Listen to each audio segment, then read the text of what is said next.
నమస్కారం. మాఘపురాణం 10వ రోజు పారాయణలోకి వచ్చాం. దిలీప మహారాజుకి వశిష్ఠ మహర్షి తెలియజేస్తున్నారు. మృగశృంగుడు ముగ్గురు స్త్రీలని రక్షించాడు. తర్వాత ఏమైంది? వివాహం చేసుకుందాము అనుకున్నాడు సుశీలని. వాళ్ళ నాన్నగారికి వాళ్ళకి తెలియపరిచాడు. ఈ ఫలానా వాళ్ళ అమ్మాయి ఆమె చనిపోయి మళ్ళీ బతికింది. నేను బతికించుకున్నాను. ఈమెనే వివాహం చేసుకుంటానంటే, సరే వాళ్ళొచ్చి ముహూర్తాలు అవి మాట్లాడుకుని మంచి మాటలు మాట్లాడేసరికి ఈ సుశీల స్నేహితురాళ్ళిద్దరు, అంటే ఈ మృగశృంగుని వల్ల జీవించిన ఇద్దరు కన్యలు ఉన్నారు కదా, వాళ్ళు ఏమన్నారంటే, నువ్వు మా స్నేహితురాలైన సుశీల్ని ఇష్టపడ్డావు, అమ్మాయి గుణాలు సద్గుణాలకి వివాహం చేసుకుంటున్నావు, మరి మా సంగతి ఏమిటి, మేమేమవ్వాలి, మమ్మల్ని కూడా ఈ ముహూర్తానికే నువ్వు వివాహం చేసుకో, మా ఇద్దరిని నిరాశపరచద్దని బలవంత పెట్టారట. కానీ ఆ కన్యలు మంకుపట్టు విడవలేదట. ఒకడు ఒక భార్యతోనే సంసారం చేయడం ధర్మయుక్తం, కానీ ముగ్గురు భామలతో కాపురం చేయటం తగని పని అని అతను నచ్చజెప్పబోయాడు. కానీ సరే, వాళ్ళంతా అక్కడ ఉన్నవాళ్ళు, ఆ ఊర్లో ఉన్న పెద్దవాళ్ళు, వివాహం జరిపిస్తున్నటువంటి పురోహితుడు, వాళ్ళు ఏమన్నారంటే, అట్లా ఏమి లేదు నాయన, వివాహం చేసుకోవచ్చు. పూర్వకాలం దశరథ మహారాజుకి ముగ్గురు భార్యలు, శ్రీకృష్ణుడికి ఏకంగా ఎనమండుగురు వివాహక భార్యలే కదా ఆయనకి. ఆదిశంకరునికి కూడా గంగా గౌరి అని ఇద్దరు భార్యలు ఉన్నారు, పరమేశ్వరుడికి కూడా. వాళ్ళకి లేని అభ్యంతరం నీకెందుకని బలవంత పెట్టేశారు కదా. సరే, ఇతను ఏం చేశాడు, ఒప్పుకున్నాడు. వచ్చిన పెద్దలు కూడా, అయ్యా నీ వల్ల జీవించారు వీళ్ళు, వీళ్ళతో పాటు నీ భార్య ఉందనుకో, కానీ నీ రుణాన ఉండిపోతారు, వివాహం చేసుకోమని చెప్పేశారు కల్లా. సరే, ఇక వాళ్ళు ఎంతసేపు ఏడుస్తుంటే నీకేం జైలు లభిస్తుంది, నీ మీద ప్రేమతోటి ఉన్నారు వాళ్ళు, నీ వల్లే బతికేం కాబట్టి అని నచ్చ చెప్పాక ఆ ఇరువురు కన్యకల్ని కూడా పెళ్లి చేసుకున్నాడు. ముగ్గురు భార్యలతోటి చాలా సంతోషంగా హాయిగా ఉన్నాడు. ఆ మాఘస్నాన ఫలితం వల్లే అతనికి ముగ్గురు భార్యలు లభించారని వశిష్ఠ మహర్షి చెప్తున్నారు. మాఘస్నానం చేస్తే ముగ్గురు వస్తారని మాత్రం అనుకోకండి, చాలా ప్రాబ్లమ్స్ వస్తాయి. ఈ కాలం పాతకాలం కాదు కాబట్టి.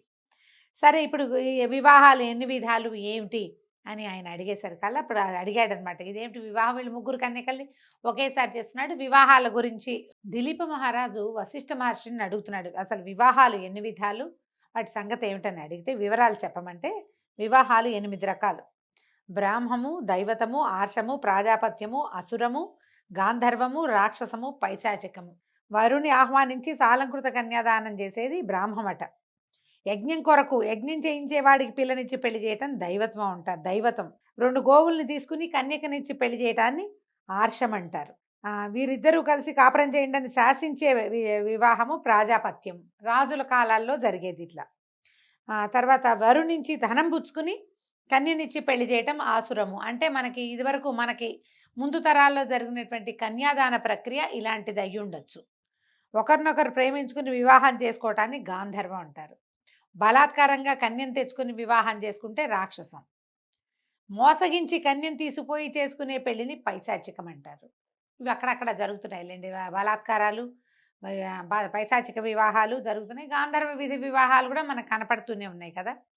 అయితే ఇది అధమాధమ పద్ధతులట. పాణిగ్రహణం, పాణిని చెయ్యిని ఇచ్చి పెళ్లి చేసుకుంటారు కాబట్టి, అంటే చెయ్యి అందించి వివాహానికి తీసుకెళ్తారు కాబట్టి పాణిగ్రహణం అంటారు. ఈ అష్టవిధ వివాహాలలో మొదటి 4టిని అందరూ ఒప్పుకుంటారు. కానీ అసుర, గాంధర్వ, రాక్షస, పైశాచిక వివాహాలు శాస్త్రసమ్మతమైనవి కావు. రాజుల కాలంలో ఇలా చేయబడేది గాంధర్వ వివాహం రాజులు వాళ్ళు చేసుకునే వాళ్ళు తప్ప సామాన్య ప్రజానీకం ఎవరు మేము గాంధర్వ విధిని వివాహం చేసుకున్నామంటే అప్పటి కాలం ఒప్పుకునేది కాదట. ఇప్పుడు కూడా అదేమంత మంచిది కాదు, సేఫ్ కూడా కాదు. అయితే సత్ప్రవర్తనతోటి భగవంతుణ్ణి చేరాలంటే గృహస్థాశ్రమ ధర్మం ఒకటే మార్గం.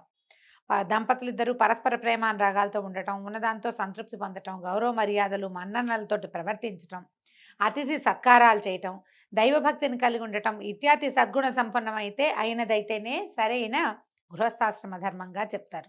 మృగశృంగుడు పరిణయమాడిన ముగ్గురు కన్యలు కూడా ఉత్తమ పతివ్రత లక్షణాలు ఉన్నవాళ్ళు, చాలా బుద్ధిమంతులుగా ఉండేవాళ్ళు. కాబట్టి ఆయన సంసారం 3 పువ్వులు 6 కాయలుగా నడిచింది. వాళ్ళు అట్లా గృహస్థాశ్రమ ధర్మాలు పాటించి సుఖించారు.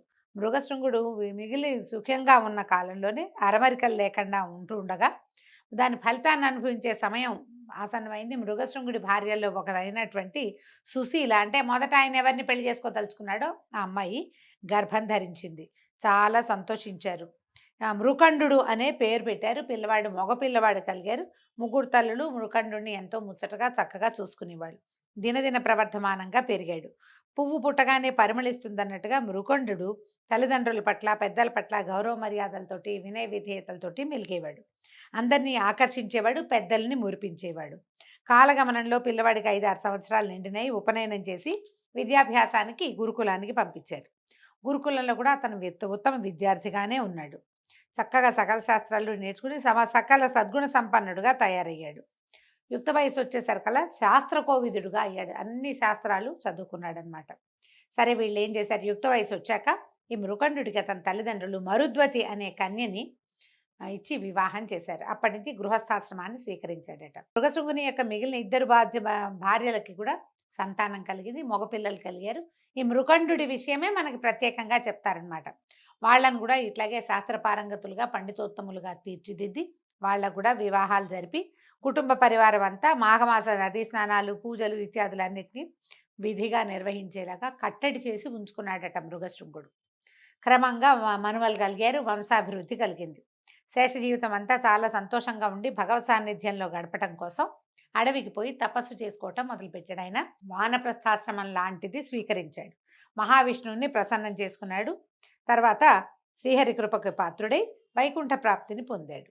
సరే, ఈ రకంగా మాఘమాస నదీ స్నానాల వల్ల ఆయనకి తను కోరుకున్న కన్య లభించింది. కన్యతో పాటు మరిద్దరు కన్యకలు లభించారు. వారి వాళ్ళ సంతానం కలిగింది. ఆ సంతానానికి కూడా సంతానం కలిగింది. తను ఎట్లా చదివించదలుచుకున్నాడో, ఎలాంటి విధానం తన కుటుంబంలో కావాలనుకున్నాడో అది ఇతనికి లభించింది. మాఘస్నాన ఫలితమే ఇదని మహర్షి రాజుగారికి చెప్తున్నారు. క్రమంగా ఏమైంది, ఇతను జ్యేష్ఠపుత్రుడైన మృకండు గురించి చెప్తున్నారు. తండ్రి అయిన మృగశృంగుడు అడవికి వెళ్ళిపోయిన తర్వాత మృకండుడే ఈ సంసార భారం అంతా మోసేవాడట. సుఖంగా సంసారం చేసుకునేవాడు, చక్కగా ఇల్లు వాకిలి అతనే హ్యాండిల్ చేసేవాడు. కుటుంబంలో ఏ అశాంతి లేకున్నా కూడా మృకండుడికి ఒక విచారం పట్టి పీడిచేది. అతనికి సంతానం కలగలేదు. చాలా కాలం పట్టిందట. ఒకనాడు నాకే ఎందుకు జరుగుతోంది, సకల శాస్త్ర పారంగతుడిని కదా నేను, పూజలు పునస్కారాలు చేసేటువంటి విష్ణు భక్తుడిని, నేను చేసే పూజలో ఏదైనా లోపం ఉందా, మరి నాకు ఎందుకు సంతానం కలగట్లేదు, కాశీ మహాక్షేత్రమని నీలకంఠునికి ప్రత్యక్ష నిలయమని దాన్ని దర్శించినంత మాత్రమనే సకల కోరికలు సిద్ధిస్తాయి, సమస్త పాపాలు హరిస్తాయి. కాబట్టి అనేక మంది కాశీ విశ్వనాథుని దర్శించి తమ అభీష్టాలు నెరవేర్చుకున్నారు. కాబట్టి నేను కూడా సతీ సమేతంగా వెళ్ళి కాశీ విశ్వనాథుని దర్శనం చేసుకుంటాను. నా సంతానం కావాలన్న నా కోరిక అక్కడికి వెళ్ళాక తీరుతుందని భావించి ఏదో ఏర్పాటు చేసుకుని అతను కాశీ ప్రయాణం చేశాడట. ఆ రోజుల్లో కాశీకి వెళ్ళాలంటే నరకయాతన ఉండేదట. కాశీకి పోయినవాడు కాటికి పోయినవాడు ఒకటేననేవాళ్ళు. పైగా మన వాళ్ళు కాశ్యాంతు మరణాన్ముక్తి అని ఒక వాక్యం చెప్పుకుని ఆ కాశీలో మరణించటానికే వెళ్ళేవాళ్ళు కూడా జాబితాలు కూడా చాలా ఉండేవి అప్పట్లో. దీనికి కారణం ఏంటంటే మార్గమధ్యంలో దట్టమైన అడవి ప్రదేశం, కాలినడకన వెళ్ళాలి, క్రూర మృగాలు ఎక్కువ, విషపూరితమైనటువంటి క్రిమికీటకాలు, తర్వాత ఆహారం లభించేది కాదు, రోజుల తరబడి నడవాల్సి వచ్చేది. ఆనాటి కాశీ ప్రయాణం అత్యంత ప్రమాదభరితంగా ఉండేది. ఒకవేళ ఎవరైనా వెళ్ళి తిరిగి వస్తే కాశీ నుంచి పునర్జన్మ ఎత్తినట్టని బ్రహ్మరథం పట్టేవారట ప్రజలంతా. సరే, అతి కష్టం మీద ఆ అడవినంతా దాటి మృకండు మరుద్వతి సమేతుడుగా కాశీ పుణ్యక్షేత్రానికి చేరుకున్నాడు. కుటుంబాన్ని కూడా తీసుకెళ్ళాడు. కాశీ పుణ్యక్షేత్రం పవిత్ర గంగానదీ తీరంలో ఉంది. ప్రశాంతంగా ప్రవహిస్తున్నటువంటి ఆ పవిత్ర గంగానదిని చూడగానే మృకండు ప్రశాంత చిత్తంతో అక్కడ ప్రసిద్ధి చెందిన మణికర్ణికా ఘట్టంలోని కాలకృత్యాలు, స్నానాదులు చేసుకుని విశ్వేశ్వరుణ్ణి దర్శించాడు. పరమానందం కలిగింది. తన జన్మ ధన్యమైపోయింది అనుకున్నట్ట. కైలాసంలో ఉన్న పరమేశ్వరుని చూస్తున్నట్టే భావించి ఎంతో సంతోషించాడు. సరే, అపుత్రస్య గతిర్నాస్య అని నీకు తెలియదా బాబా స్వామి, పుత్రులు లేని వాళ్ళకి పున్నామ నరకం వస్తుంది, నన్ను అందులో పడేయద్దు, నేను చేసిన తప్పే ఉంది, అన్నీ బాగున్నాయి కానీ సంతానం కలగటం లేదు అని పరిపరి విధాలుగా ప్రార్థించాడు. సరే, అక్కడి నుంచి ఏం చేశాడు మృకండు, అక్కడ ఒక శివలింగాన్ని ప్రతిష్ఠ చేసి కాశీనగరంలో మృకండేశ్వర లింగం అని నామకరణం చేశాడు. భార్యతో కూడా ఎదురుగుండా ఇంకొక లింగాన్ని ప్రతిష్ఠ చేయించాడు. సంవత్సరం వరకు కాశీలోనే విశ్వేశ్వర సాన్నిధ్యంలోనే ఉన్నాడట. ఒకనాడు పవిత్ర గంగా నదిలో స్నానం చేయడానికి 3 తల్లులతో సహా బయలుదేరాడట. ఇతను విశ్వేశ్వరుని దర్శించుకుని ప్రార్థిస్తూ అక్కడి నుంచి చూస్తున్నాడు అనమాట. అందరూ చూస్తుండగానే అక్కడి నుంచి వెళ్ళి స్వామిని దర్శించారు. వెళ్ళి అక్కడికి వెళ్ళేసరికల్లా ఈ దేవాలయంలో 3 తల్లులు ఒకేసారి ప్రార్థిస్తున్న వాళ్ళు ప్రార్థిస్తున్న నమస్కార ముద్రలోనే కింద పడిపోయి మరణించారు. తల్లులు పోవటంతో చాలా దుఃఖపడిపోయాడట.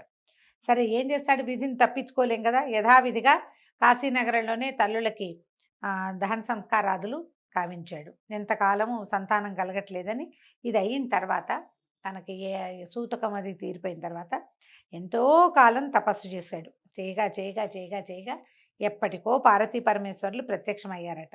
అప్పుడు ఈయన మా జన్మ ధన్యమైపోయింది తల్లి తండ్రి అని ఇద్దరి ఆది దంపతులు ఇద్దరికి అనేక నమస్కారాలు చేసి చాలా సంతోషించి ప్రార్థనల్ని ఆలకించండి, నాకు సంతానాన్ని ప్రసాదించండి అని అడిగేసరికల్లా సరే ఇప్పుడు వీళ్ళు ఏం చెప్పారు చూడండి. పుత్ర సంతానాన్ని కలిగించమని అడిగారు. అడిగితే ఈ మృకండుని ప్రార్థనలు విన్నటువంటి పరమేశ్వరుడు, మృకండుడా నీ కోరిక తప్పక నెరవేరగలదు, కానీ ఒక్క షరతు, మీకు 16 సంవత్సరాల అల్పాయుష్కుడైన పుత్రుడు కావాలా, కలకాలము వైధవ్యాన్ని అనుభవించే పుత్రిక కావాలా అని అడిగారు. ఇద్దరు ఆశ్చర్యపోయారు. భార్యాభర్త మరుద్వతి మృకండ దంపతులు ఆలోచనలో పడ్డారు.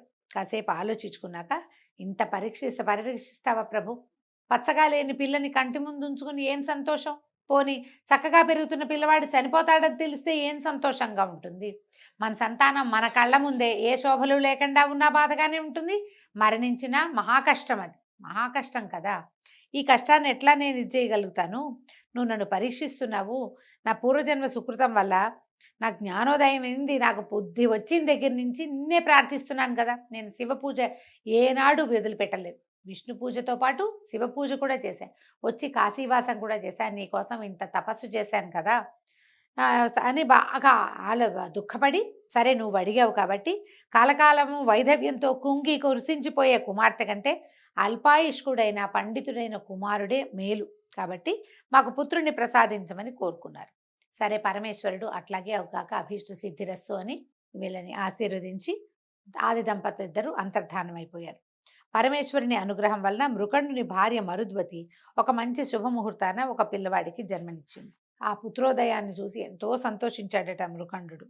బాగా అందరూ సంతోషించారు, చుట్టుపక్కల వాళ్ళంతా వచ్చారు. మృకండాశ్రమానికి వచ్చినటువంటి వ్యాస మహర్షి కూడా అతనికి దీవించి పిల్లవాడిని పరిపరి విధాల దీవించి జాతకర్మ కూడా చేశారు.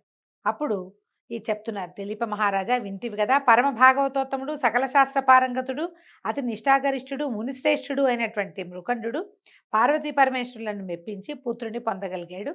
అతడే వేదాంగ కోవిదుడు పరమ భాగవతోత్తముడైనటువంటి మార్కండేయుడు. మార్కండేయ చరిత్ర రేపు భాగంలో తెలుసుకుందామండి. ఇవాళకి సెలవు, రేపు కలుసుకుందాం. నమస్కారం.